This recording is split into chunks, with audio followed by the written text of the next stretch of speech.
นี่มีจะเฮ็ดยังเอาเพื่อนให้ควายบ่เอาเพื่อนให้ควายบ่เอาเพื่อนให้ควายบ่จะเอาเพื่อนให้ควายบ่พูดเบิ่งเอาพี่น้องเลี้ยงควายแต่น้อยสองไอ้น้องเลี้ยงควาย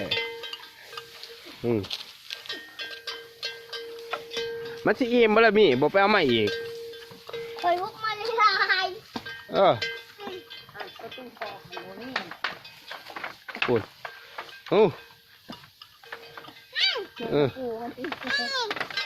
เบิ่งเอาพี่น้องจักมันสิส้นคนจะคนสิส้นควายแล้วเพิ่นเมื่อยบ่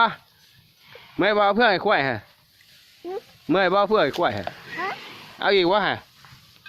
มันบ่อิ่มบ่จังเอาอีกเพิ่นทางเขามันหมดเลยพี่น้องเอ้ยหมดเป็นหมดโอ้จะเอาเพื่องหรือจะสิลินฮัลโหลฮะมาเด้อฮุบออกมาพูด